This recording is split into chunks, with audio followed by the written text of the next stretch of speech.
And we are back with another episode of Civil Discord. Again, your weekly dose of radical curiosity. I am one of your hosts out here in the People's Republic of Texas. Amanda and I were just having a conversation about Texas and how people think it's going crazy and how it very well soon may be the People's Republic of Texas. Oh dear. That'll be a conversation for a different episode. But out here in the People's Republic of Texas, that is going crazy, going nuts. A lot of things have been happening over the past week, but a few protests here and there. But I am the notorious BLG, aka Maurice Jones, and with me, as always, out there in the People's Republic of California, who is here more often than I am. She is the one, the only, the supreme overlord of liberty, Amanda Ajax the Griff. Amanda, how is it going? It's going all right. It is summer. It is hot and steamy. But other than that, actually, it's not really steamy because steamy would imply that there's humidity. It's just hot and dry, and I'm very thirsty. But other than that, doing all right. It has definitely been hot. It has been, and I was having a conversation with somebody the other day. Like, it's only June. Like, it is only June, and we're hitting triple digits like it's August. Like this is, I do not know what to expect over these next few months. I am hoping that it, at worst, stays the same temperature. That is what I'm hoping. Right. At worst, stays the same temperature. At best, it cools off just a little bit, or maybe we get a little bit of rain. We have not been getting a whole lot of rain out here in Texas. I washed my car today, and I was like, and as soon as I pulled out the car wash, I was like, oh, it's definitely going to rain today because I just washed the car. But nonetheless, it did not rain, which is a good or a bad thing. I don't necessarily know, but it is what it is. I'm glad to know. Not wishing any heat on you, but I'm glad to know that Texas is not the only state that is dealing with this crazy heat wave. That everybody else is just as miserable as we are when it comes to the weather. So everybody can join the party. There have been a lot of things that have been going on this past week, but some things that fly under the radar. Because we like talking about the things that fly under the radar, mostly because everybody is always talking about the big things. So we like talking about things that people don't necessarily talk about because they are just as important, especially when this whole my body, my choice stuff is going on. But the FDA has tried to outlaw vapes, Juul vapes. I'm sorry. Juul vapes. Juul is one specific company that the most makes successful vapes. company. Exactly. The most successful company. Exactly. They are the ones that everybody knows about. And the FDA has tried to outlaw vapes, but there was a stay that said, "Hey, sorry, you can't do that." So Juul, I think, has a few more has had some weeks to kind of respond and go through some more arguments and whatnot through the appellate court somewhere in DC. I don't necessarily know, but Amanda, let's talk about it. What's going on with all that? We've got two stories because it's a banner week for big tobacco, and I wanted to have these stories together. So on the one hand, yes, you have the FDA saying, no, Juul, you're too successful. And also, we don't have evidence that you're any safer than tobacco cigarettes, which last I checked, tobacco cigarettes were illegal. We're going to get into that. And also, for last I checked, tobacco cigarettes were legal.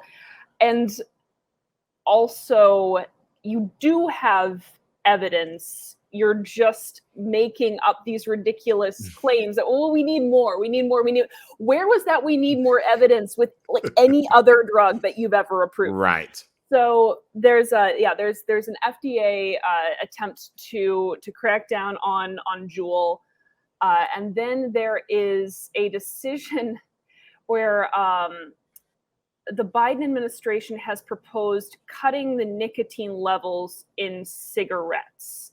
And I'm going to quote from the article. The notion behind the order is that if cigarettes contain less nicotine, then cigarettes become much less addictive. Fewer young smokers who experiment with smoking would become addicted, and there would be fewer addicted adult smokers. Really? those who are addicted would find it easier to quit, according to the theory. I would like to know what the evidence is for this theory, since we're I so was going big to on ask, what scientific theory evidence. is that? Because my theory, which actually isn't a theory because this is the science of addiction, is that if you give someone an addictive chemical, even if it's a small amount, they become addicted to it because it's an addictive chemical and they want Exactly. more of it because that's how addictive chemicals work. It's not that something like nicotine becomes addictive once it passes a quantity threshold, it's that the chemical itself is addictive. This will not achieve the desired effect. First of all, those who smoke will smoke more to get the same hit. Yep. That will put more money into tobacco companies' pockets. And in the process, that'll compound the harmful environmental effects of cigarette smoke. So this doesn't make any sense unless you're a tobacco company. I could not think of two laws that are better for big tobacco than these two together. Yes. So yeah, we have on the one hand this desire to crack down on nicotine, and on the other, if you're thinking, oh well, you know what, maybe I should quit, like smoking isn't really that great for me anyhow. Now your options are, the FDA is trying to curtail those options for you as well by saying, no, we're not going to allow you to vape. Right. We're not going to allow you to vape Juul, which is the most successful vaping product, because the flavors are addictive to kids, or that kids like the flavors. Now, personally, I go hard or I go home. I don't like flavored tobacco. I want the real stuff. I used to do Lucky Strikes. Now I run. And when I get really angry at society, I buy a pack of Marlboro Reds and a pack of Camel 99s, and I just speed through LA in my Dodge Avenger, smoking those Camel 99s, those Marlboro Reds. And I promise that doesn't happen very often, but it's going to happen this week because these laws do not make any sense. And these regulations do not make any sense whatsoever. I got my packs ready.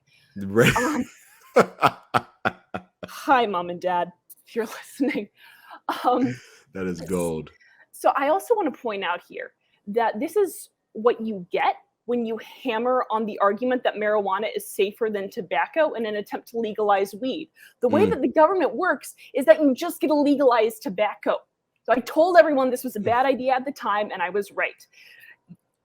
I'm gonna let you have the floor. No, you're fine. You're good. I always find it interesting when the government gets involved with tobacco, because I want to say it was about a year and a half ago. Didn't they came in, they outlawed menthol cigarettes?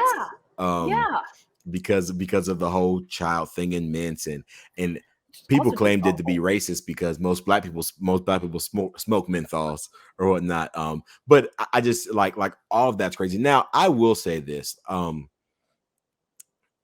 am not saying the government should do this. I am not saying anything remotely close to that.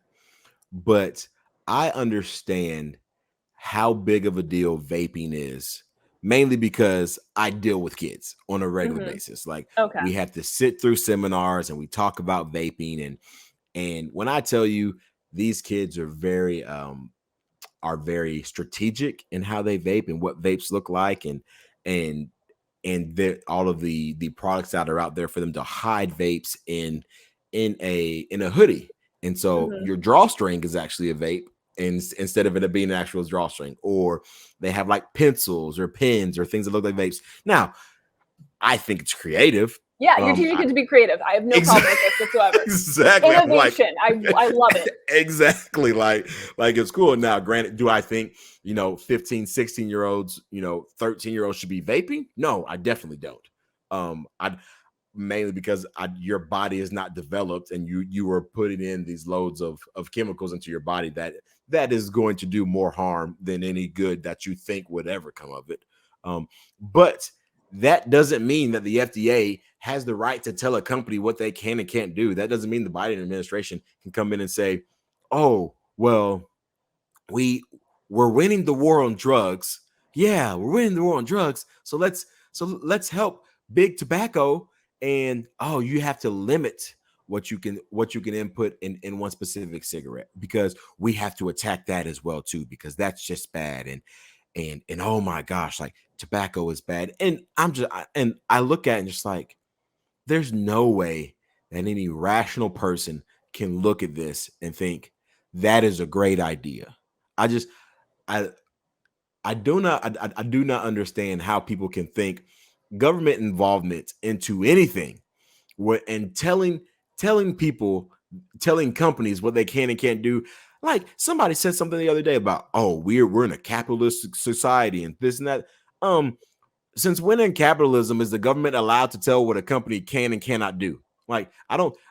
You're going to have to refresh my memory on a free market and capitalism. Like, is is is the FDA is the FDA allowed to tell the jewel company, hey, you can no longer make vapes? Like, I did because of, and they're chalking up, well, the jewel companies are greedy and they're preying on the kids and this, that, and the third. And it's just like, oh, I'm sorry. I didn't think. I thought that capitalism was the free and voluntary exchange of goods and services. Like that's what I'm thinking. But hey, if the FDA can come in and regulate it, then hey, that's capitalism to me.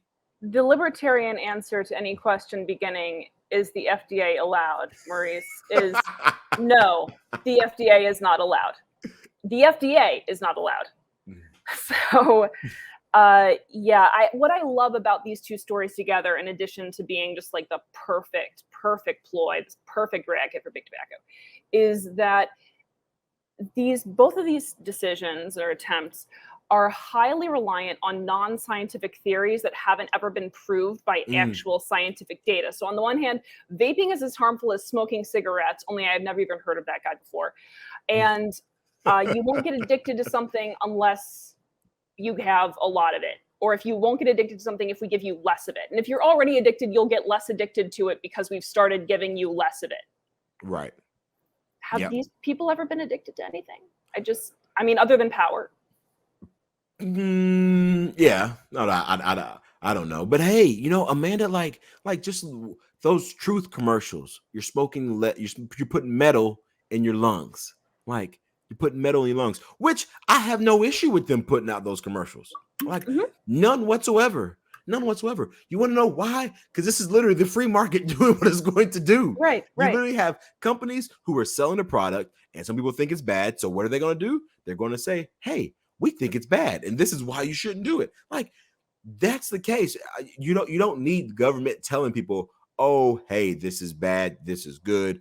We are going to put less of the addictive ingredient in there, so it's going to be like that's.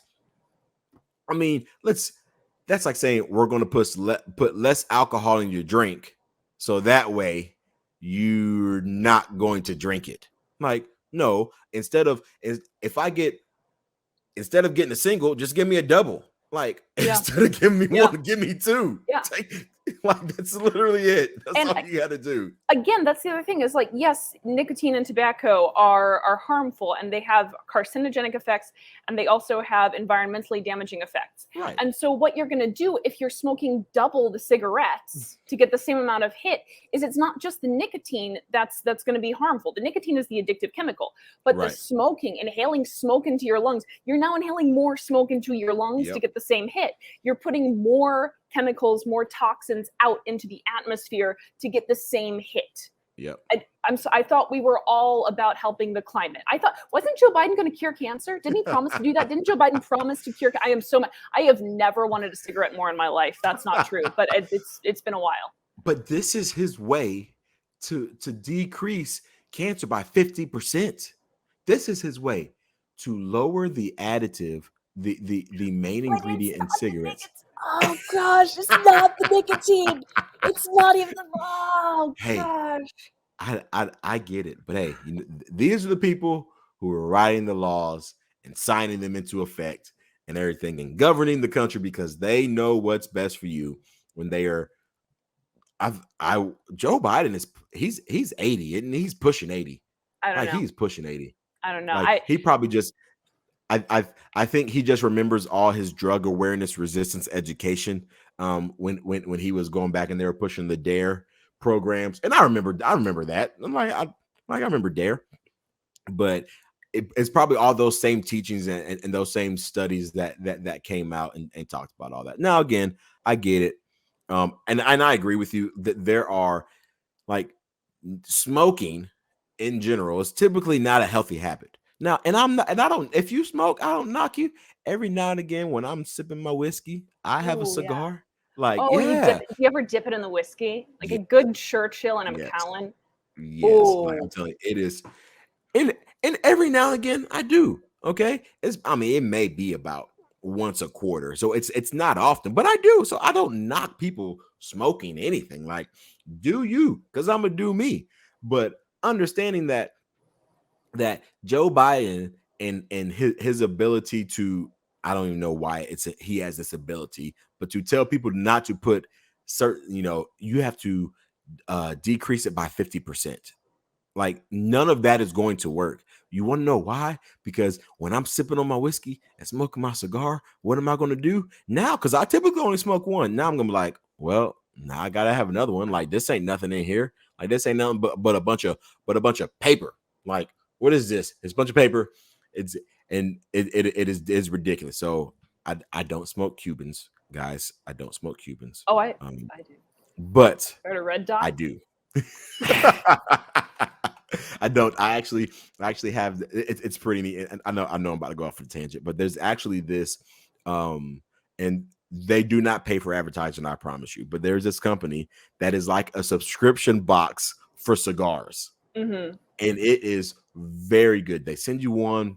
I would get one maybe about once a quarter, and you get about 4 or 5 different cigars in there, and they tell you where each one was made, what it's made of, how mild or how heavy it is. Like, it is great. And so I'm like, okay, so now I know what whiskey to pair this with. Like, this is awesome. This is awesome. But I only do it when I go outside drinking. Like, I can't do it at the house because I can't smoke in my house. So. When I was in, and I'll do a personal story. When I was in undergrad, there was a cigar shop where a group of friends and I used to go, and this was during what's the embargo?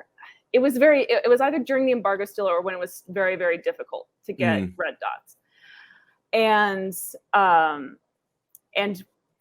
so.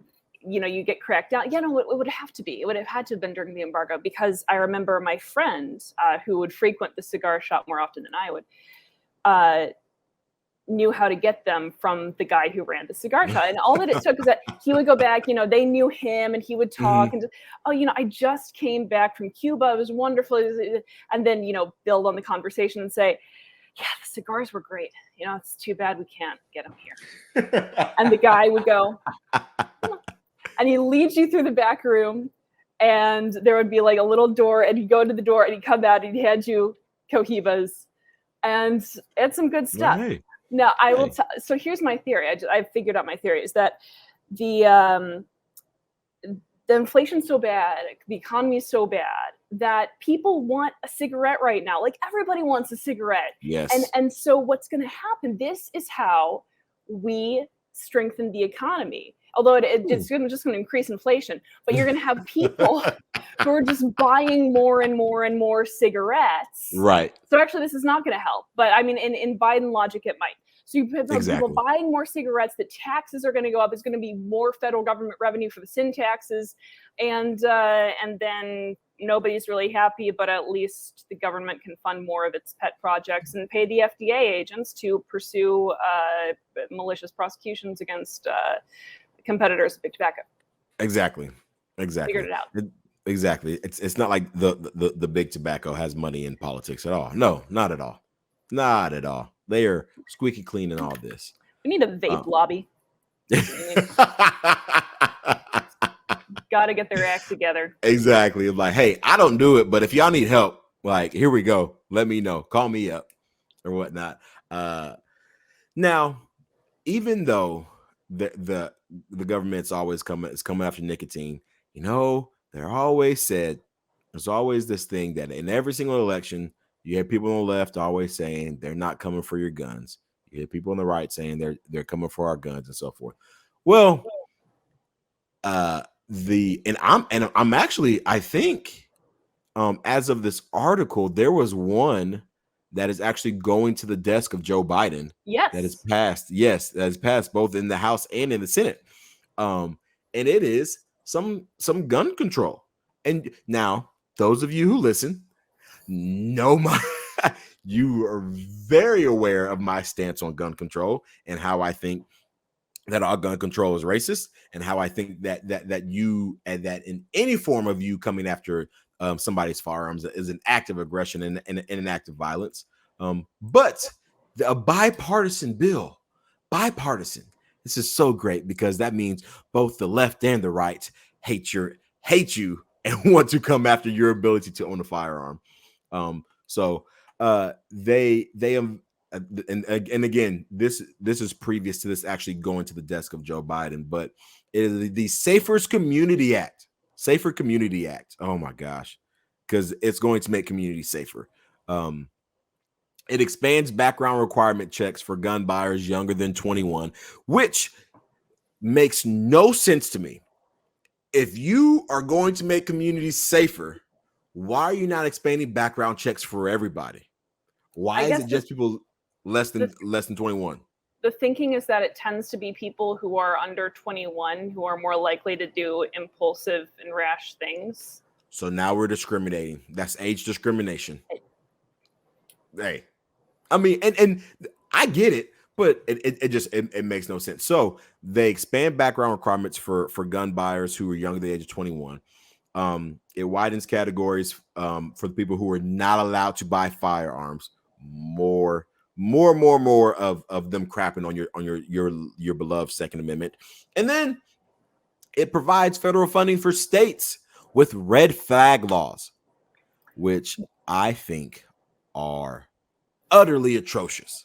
And this is bipartisan. Like this is not just people on the left. This is not just you. This is your Mitch McConnells, your Lindsey Grahams, your Dan Crenshaws, your John Cronin's, a senator out here in the state of Texas who I hated him when he was running a couple of years ago. I was praying to God he would be unseated, but nope. Here he goes again, passing on this legislation, and oh my gosh, it is sick. Now, a couple of things that this Safer Community Act will do. It requires background checks for 18 to 20-year-olds. Of course, they need to go through their juvenile and their psychiatric, excuse me, I can't say that, records. So if you were emo way back when you were 12 years old and you had the black hair and you loved Green Day and cause tonight will be the night that I will fall for you, and you went through that phase, okay, and all this stuff happened and your parents thought that you were absolutely nuts, and they said, you know what, we got to get him checked out. And all it was, no, mom, this wasn't just a phase. All that stuff happens. Yeah, here we go. All that stuff is going to be brought up when you're trying to purchase a firearm. Stuff that you did when you were 12, 13 years old. Now, granted, and I'm being a little facetious when I say that. And just a little bit, because I guarantee there's probably going to be somebody out there who that happened to, and they're like, yeah, now I can't buy a firearm because I went because of the style that I went through when I was 15 and my parents thought I was demon possessed and put me in a psychiatric ward, or whatnot. But I think the thing is a lot of this comes in wake of Uvalde and Buffalo and all of and these recent mass shootings that are utterly atrocious. But these things that they are putting into effect would have stopped neither one of these. Would have had zero effect on these two previous mass shootings that we had in Uvalde and Buffalo. Like, yes, the kids were younger than 21, but both of them had no criminal records, no specific background, and I think the Buffalo shooter, they said that he had a little bit of like it was like a little bit of like psychiatric records or something like that. But when they did the analysis, it wasn't anything enough to justify, hey, he's crazy, or that would disqualify him from owning firearms. So again, I think this is more grandstanding, more people, because we're getting ready to head into midterms. Now you have people who are on the right who are saying, hey, but look, we're bipartisan. We want to make everything safer. I mean, of course it's going to be safer. It's a Safer Community Act. Like in what the is name. there? It's Exactly. in the name. It is there. It is there. So it's got to be great. It's got to be great. It's got to make everything safer. Yeah. No, so again, great work from you, and also from Reasons Jacob Solem, who's kind of done the breakdown of the Safer Communities Act. Now, for me, where it gets dicey is the funding for states who are going to have red flag laws, because generally for me is the government proposing to give states money for vague and ambiguous things? Yes. Amanda doesn't support it then. That's basically the rule. That's a good rule. Yes, especially if they're roads. As we know, libertarians hate roads. Exactly. But what I worry about is again the vagary, right? So essentially you're incentivizing states to have red flag laws by just throwing money at them. And of course what a state can do, as we saw in fact with teachers unions over the past 2 years, what can happen is you can say, I'm going to do this thing, and the government's like, okay, here, have some money to do this thing. And there's no oversight, there's no follow through on whether the money was actually spent to do the thing. And again, this money, even if it's used well, is going to be used to expand bureaucracies and expand really state level intervention resources, which I'm not sure are going to be helpful in this case. And when we talk about red flag laws, it's really important to define what is being checked, right? What is the red flag? If you don't know, or if it's vague and ambiguous, and if it's ill-defined, and if it can infringe on someone's rights, then I'm not going to support that. And what it is now is a lot of states can easily use this as license to impose overly burdensome red flag restrictions on what could otherwise be lawful gun owners. And speaking of lawful gun owners, this is something that Solem does in his piece for Reason, as he says, look, none of the regulations, prohibitions in this bill would have stopped what's happened recently. He says, let's see, with regard to the juvenile criminal and psychiatric records. Now, I actually think during a background check, previously you wouldn't look at someone's juvenile criminal record. And for me, that's a little odd, right? Because if you're 17, you just get out of juvie for doing something terrible. And if you're tried and prosecuted and sentenced as a juvenile, then that gets wiped the second you turn 18. So that for me is, I can understand that. But he says, let's see, the main rationale is that it could be an obstacle for young mass murderers with disqualifying juvenile records. The perpetrators of the May 14th massacre in Buffalo, New York, and the May 24th attack in Uvalde, Texas, were both 18-year-olds who legally bought firearms from licensed dealers after passing background checks. But it does not look like those sales would have been blocked, even if the background checks had included juvenile records. Nor would the new requirement have made a difference in other notorious mass shootings where the perpetrator was younger than 21. The 17-year-old charged with murdering 10 people at a Santa Fe, Texas high school in 2018 used his father's gun, so there was no background check for him to fail. The 20-year-old who killed 20 children and 6 adults at a Newtown, Connecticut elementary school obtained the rifle he used from his mother. The perpetrators of the 1999 massacre at Columbine obtained firearms through other intermediaries. It goes on and on and on and on and on. So this is another one of those things that it sounds nice. And, it sounds like of course, we want to stop senseless gun violence. We want to stop mass murder. Of course, these measures wouldn't have stopped prior mass shootings. And so when we talk about measures that are designed to do that, we need to be honest about whether what's in the bill is going to achieve the intent, or whether it's just going to funnel money to states to basically do whatever they want. And in the worst case, go after people who shouldn't be blocked from exercising their Second Amendment right. Exactly. And I was watching something the other day, and I've heard this said before, and I mean, and I'll say it again, I'll repeat it, but I do not understand why the government thinks that just because they outlaw something that it's going to stop something. I don't understand why people think that that logic makes any sense. People don't understand. We've been fighting a war on drugs since the 80s. Like, there has legit been a war on drugs. They've been trying to get rid of drugs here, there, and everywhere. And man, if I tell you, the war on drugs has done nothing but ramp up drugs in America. Like, I mean, I'm not gonna sit here and tell you that I know where I can get some, but I'm pretty sure it'd be pretty easy for me to go somewhere and get something that I should not be doing because I get drug tested often. Like that.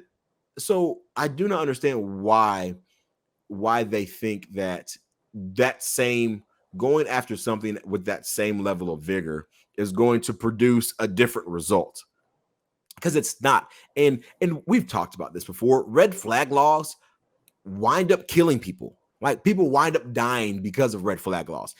Because if somebody showed up at my house banging on my door like they were the police or whatnot, like, I'm not going to sit here and be like, oh yeah, like, hey, sure, come on in, I'll welcome you in with open arms. Like, no, like, that's not how things work. I'm not just handing stuff over. Not to mention that it's expensive. Like, if somebody comes and takes my firearms without due process, all because somebody else said that, hey, Maurice is a harm to himself and to others, and they don't know me, they don't live with me, or it's an angry ex-wife. I don't have an ex-wife, and I don't think my current wife would be that crazy to do that. But if that's the case, and she's mad at me one day, we get into an argument because I'm always right, and she's like, oh, well, I'm going to get you.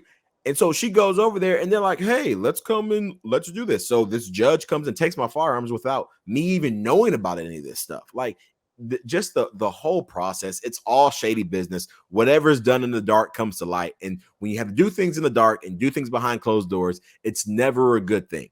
Do things out in the open. And I mean, and there are ways.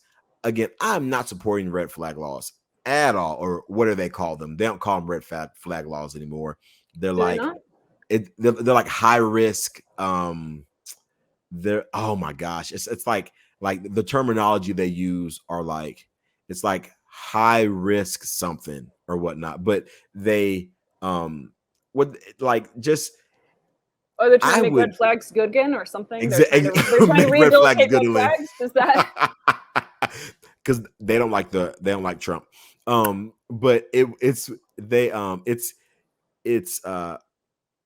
if they were to at least come out and say, hey, before we do anything, let's just have a conversation and let's talk about this. Let's go through the process. I would, instead of me being on infinity and 1, I'd be on infinity 0.9.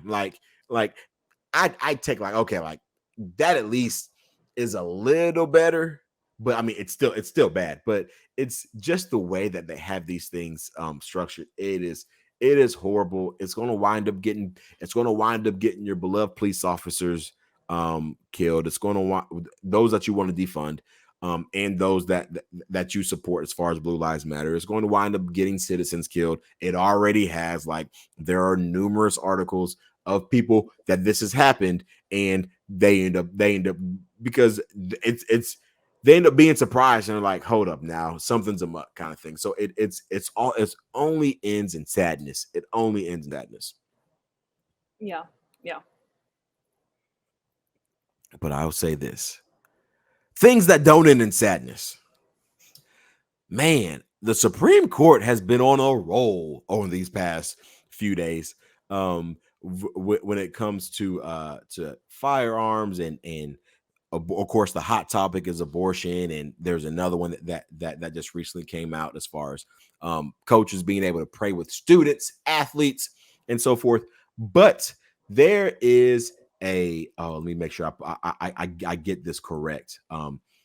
This came out Thursday, I believe. So Thursday, the 20. What day was that? It was the on 23rd. The 23rd, and okay. So that would have been maybe Thursday. Yeah, but a day. It Yes, would have let been me a make day. sure I It's got my dates summer, right. ladies and gentlemen. I don't Yes, do the exactly. days even under normal circumstances. It happened on the 23rd. You're welcome. Yes, Look at that your is Thursday. calendar. And Figure, okay, good. And believe it or not, you guys may think like, oh my gosh, like how do you not know what day is which? I used to make fun of my wife all the time for this. I'm like, because I was working every single day, like even through the summer. I'm like, babe, how do you not know that today's Thursday? Like for real, this.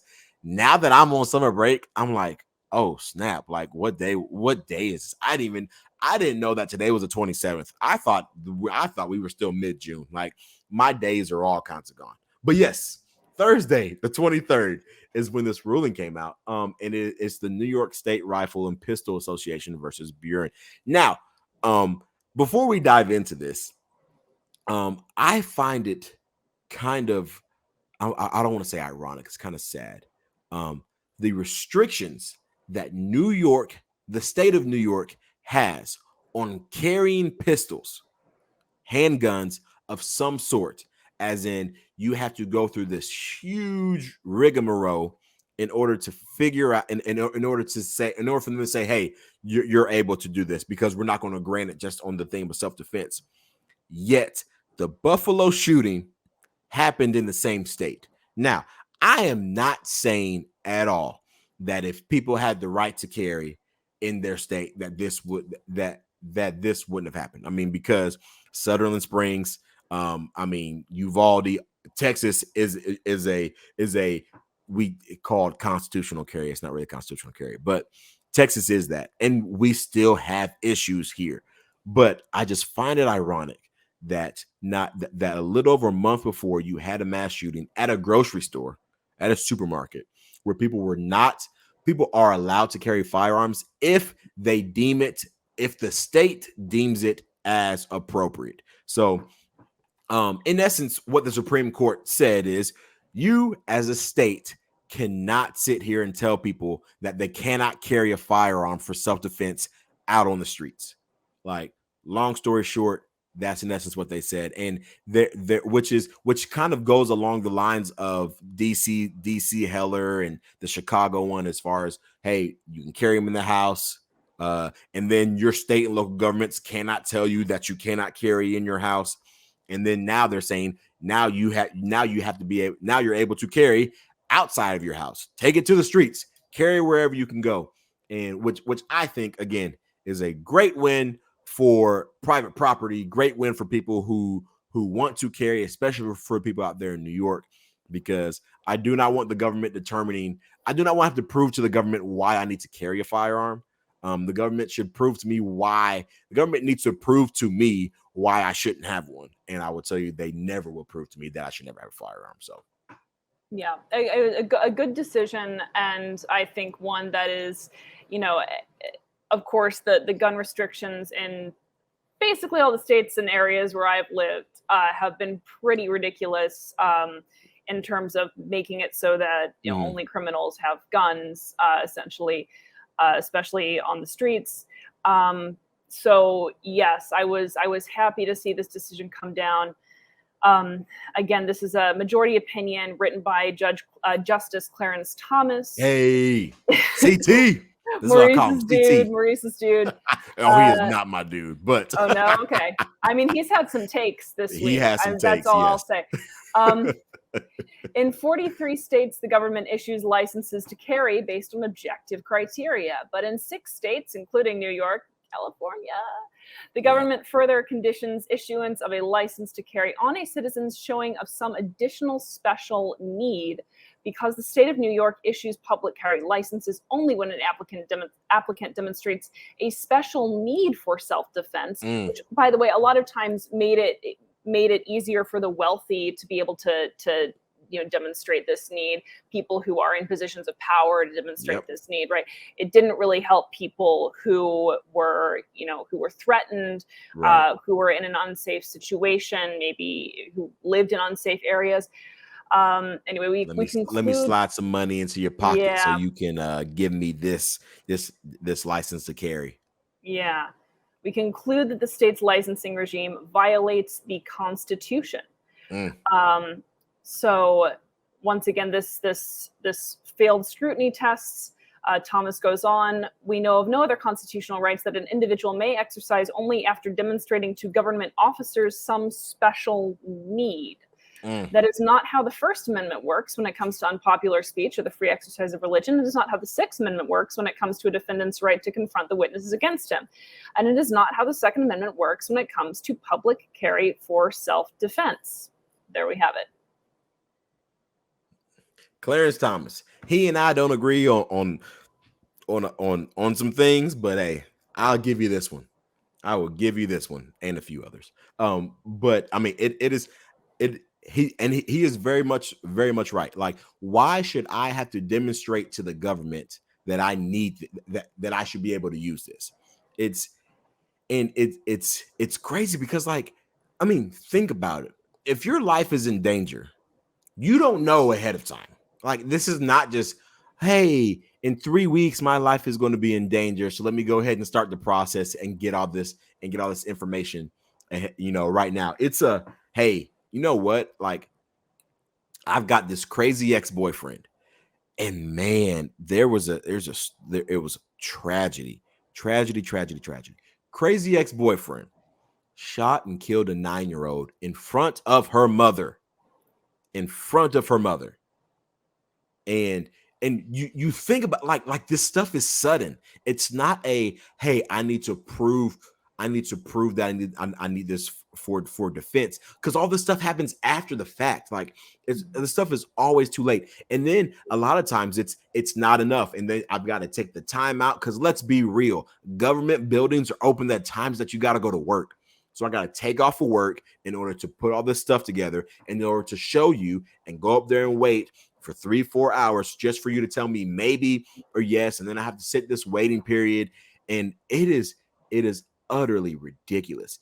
And all that to say, it's so subjective that what criteria are you using to say, oh yes, you need this, because a lot of it, it's a what do they say?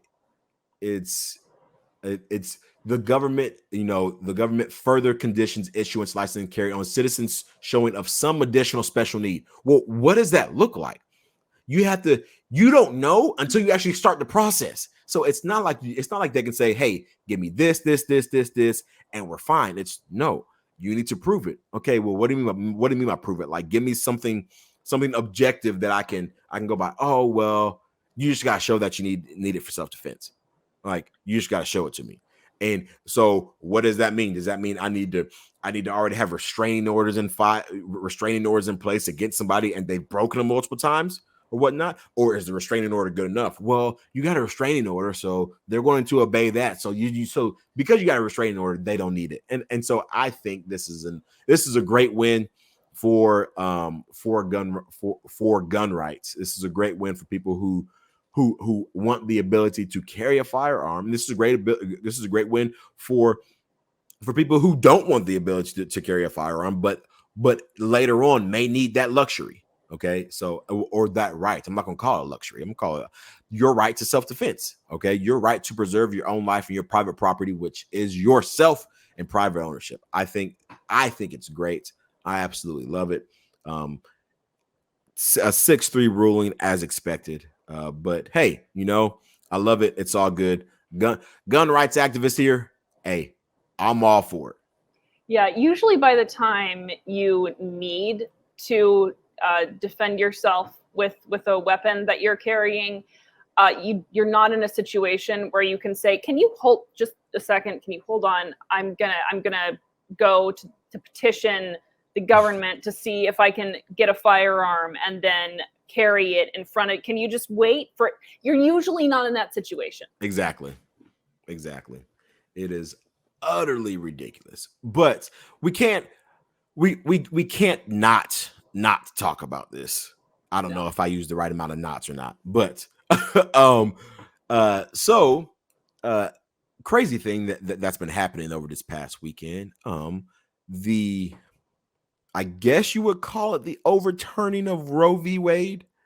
I don't know the correct terminology in order to say that. Yeah, it was overturned.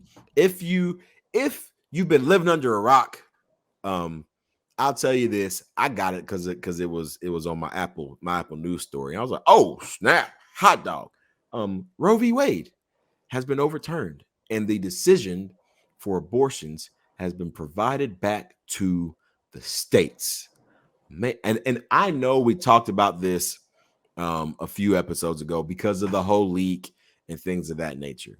But I figured it's a big topic. We can at least touch on it a little bit just to kind of we can expand on some thoughts, or I can talk about some idiotic things that I've seen over the past few days as far as my timeline. My timeline was going nuts on Friday, and I mean absolutely nuts. And I was here for it. Loved every bit of it, but I, like the troll that I am, decided to stay under my bridge and not say a word to anybody. That's not trolling, though. That's kind of the opposite of trolling. I know. I was a troll and I was silent. Although I guess in silence I had to is stay under my violence bridge. now. Yeah, exactly. I woke up this morning and chose silence. Yeah.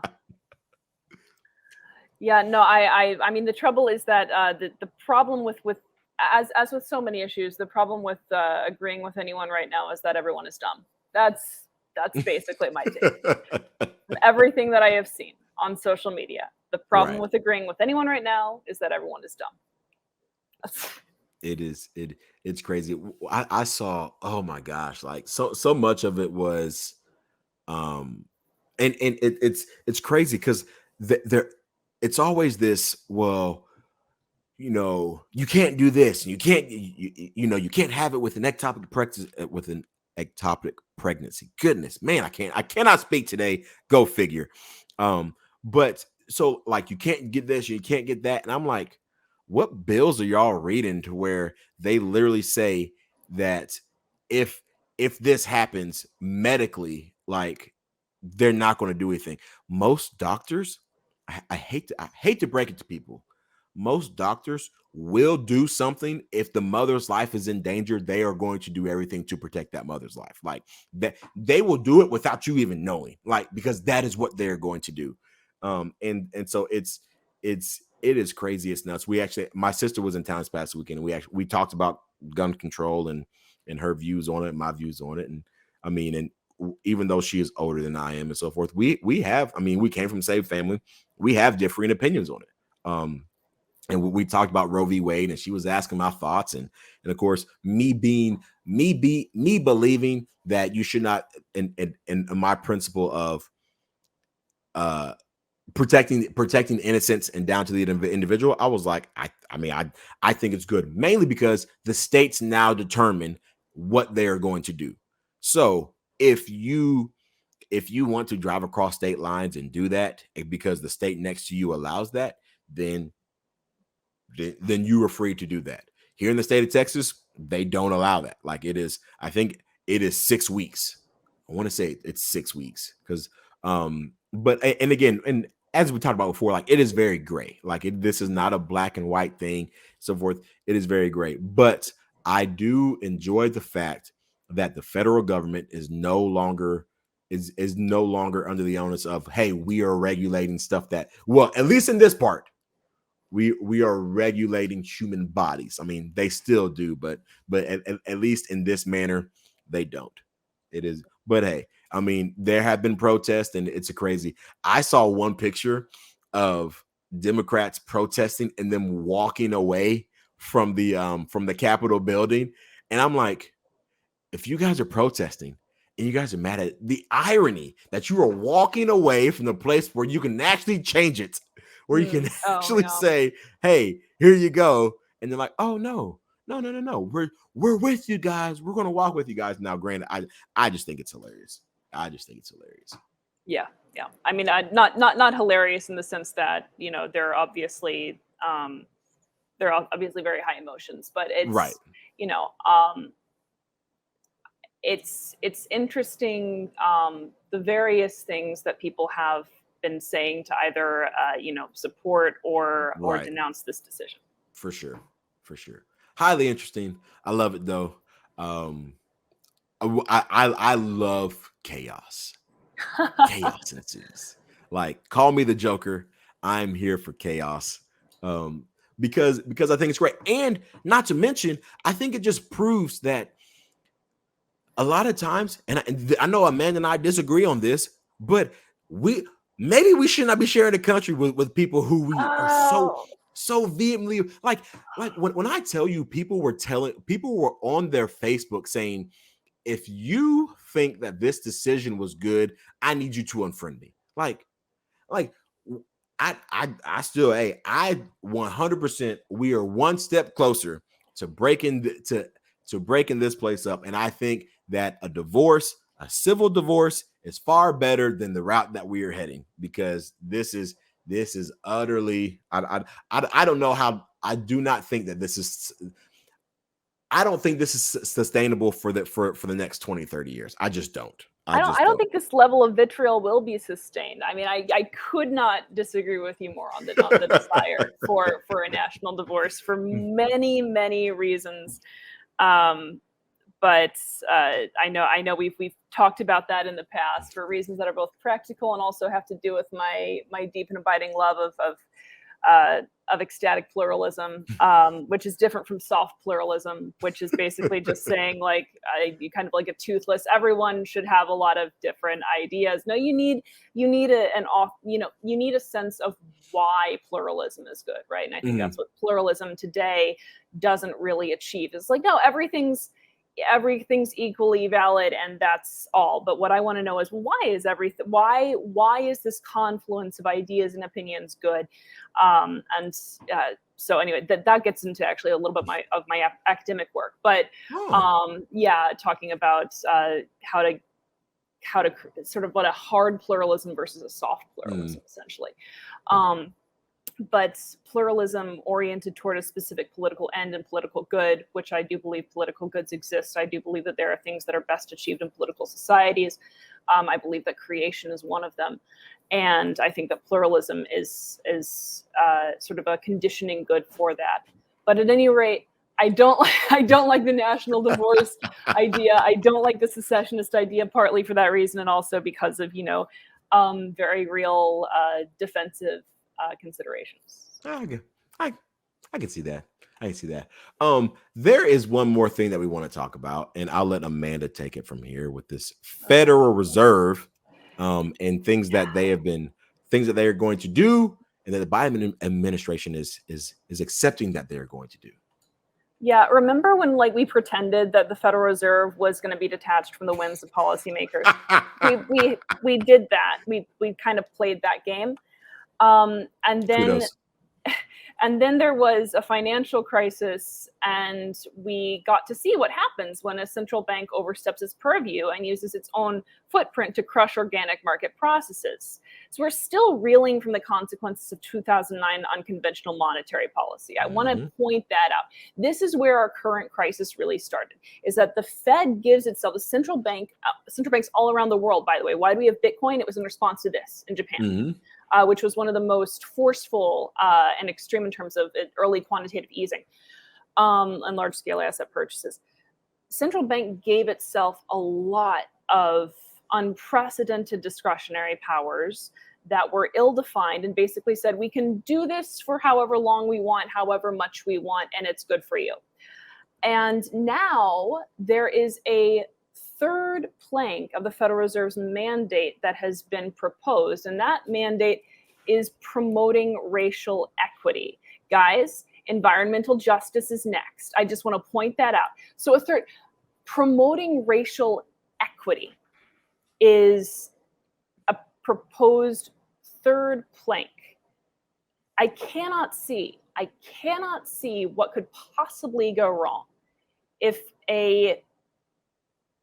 an institutional body, I know the Federal Reserve is a private corporation. Quiet. Are they? Quiet, guys. Ladies and gentlemen, we can be honest here. It's not, and that's, you don't have to want to end the Fed to acknowledge it's not. Okay? Right. It takes orders from the Treasury. From whom does the Treasury take orders? All right. So at any rate, I can't imagine any potentially disastrous consequences that come from an institution imposing racial standards on access to money and credit. No. Not Because at the all. U.S. has a great history with that, like really crowned itself in glory. The federal government has with race and access to financial products. Evidently, they have. I mean, I don't know. Maybe something with housing. Maybe Redlining. No, they got that right. I completely forgot. They were so good when it came to housing. They were great. You want to tell the people about redlining? They were great with that. Oh, go figure. They were, you know what else they were great with? They were great with 40 acres and a mule. They were great with that too.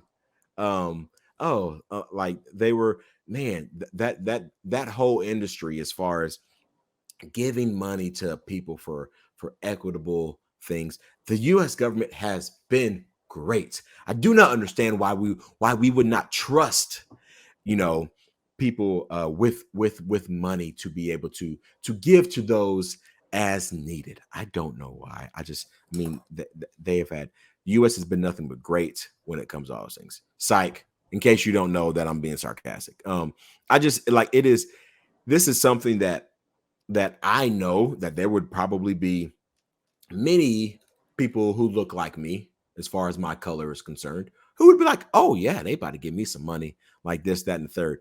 And I'm gonna tell you, I'm not one of them. Like, I'm just not, I am. Do I think that there are certain things within this country that need to be fixed on a racial scale? 100%. Like as far as things that how we operate, yes.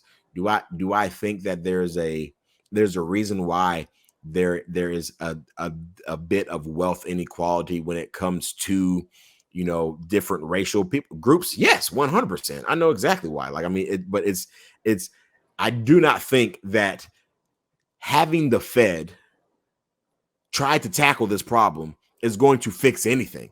And as a matter of fact, I think it's going to make things worse. It is 100% going to make things worse.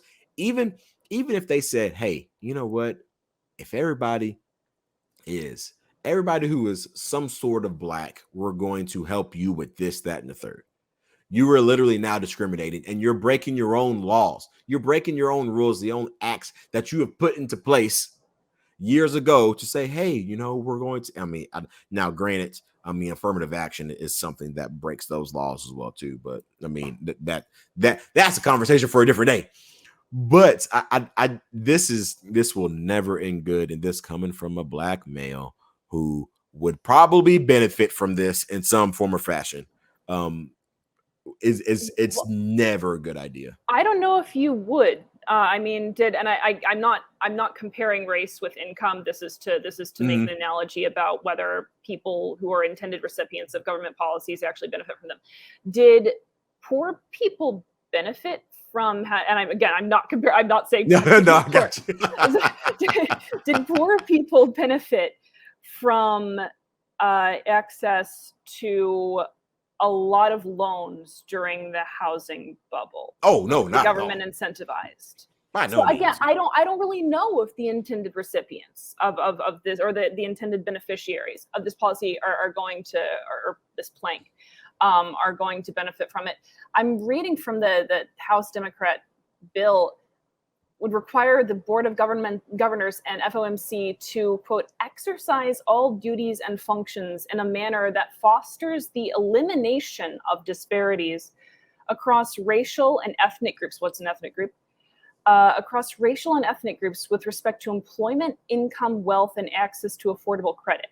Now, I'm all about eliminating disparities in terms of access. I think that's great. Bitcoin does that. But elimination of disparities across racial and ethnic groups with respect to employment, income, and wealth. That is a recipe for let's make everyone middlingly okay. Yeah. So no one can be as successful as the most successful person. We need to make sure that everyone is as successful. It's not, I want everyone to be as successful as the most successful person. I want no one to be more successful than the least successful person. Yeah. That is the language of this policy. Again, which has nothing, I'm not making a commentary on race and success. What I'm saying is that when you talk about eliminating disparities across any group, what you're doing is you're saying, what I want to do is I want to make sure that nobody's better off than the least. Exactly. And it is never, that's never a good idea. That stunts growth. It's stuff. There's no sort of advancement because there's no desire to be better. Because if I don't have the ability to control my success, then what's the point? I'm just going to sit around and be a bum. And hey, everybody's going to be at my level. So, oh well, go figure. The Fed also isn't that great at picking metrics, by the way. I am not a fan for the Phillips curve since we left the gold standard. Okay, when we had the gold standard, the Phillips curve made sense. But what are we going to do? How are we going to measure the elimination of these disparities? How are we going to do that? It's going to be the polls that they always do. The polls that I never get called for, and I'm not sure if you ever get called for. I don't get called for polls. But it is going to be those polls where they polled Americans and they said, hey, this is how are you? How are you doing in this times? This, that, and the third. That's how they're going to measure this. I know it. Because that is science and that is proof. It's that's how Hillary won the election in 2016. Yeah. Go figure. Great opinion piece, by the way, from the Wall Street Journal editorial board that we will link in the show notes, because they sort of go through all of these unintended consequences and enumerate them, and again do very, very good work on showing how this vague and ambiguous and ephemeral idea and wording is not going to work. I mean, I don't even like full employment, quite frankly. So then when we get into other mandates, and I know environmental justice is next. I know it's it will be. It will be.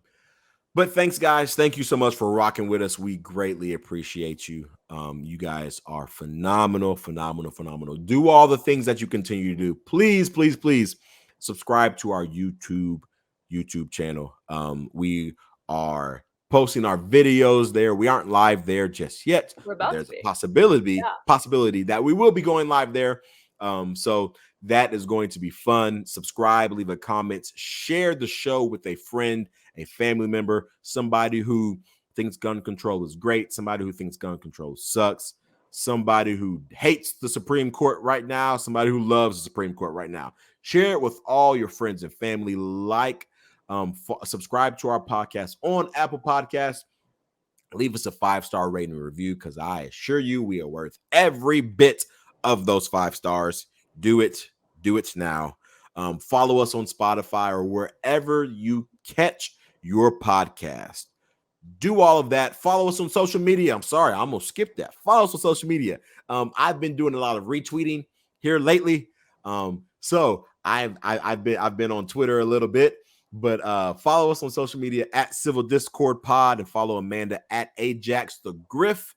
Follow us on Instagram at Civil Discord Podcast, and follow me as well at Call Me Maurice. My wife is getting ready to have a baby, so there will be pictures, and I'm excited because she looks just like me, like literally. Nose and all. She got a big nose. She got a big smile, and I am loving every bit of it. My wife is not too happy, because she's like, I'm carrying this baby for 9 months and it's not going to look anything like me. But I assure you that there will be photos of her when she comes up on all of that. As far as I'm concerned, do all of that, and we will be back with another episode. Man, I cannot talk today. Whoo! Do all of that, and we will be back with another episode of Civil Discord. Until then, y'all be easy and stay fierce.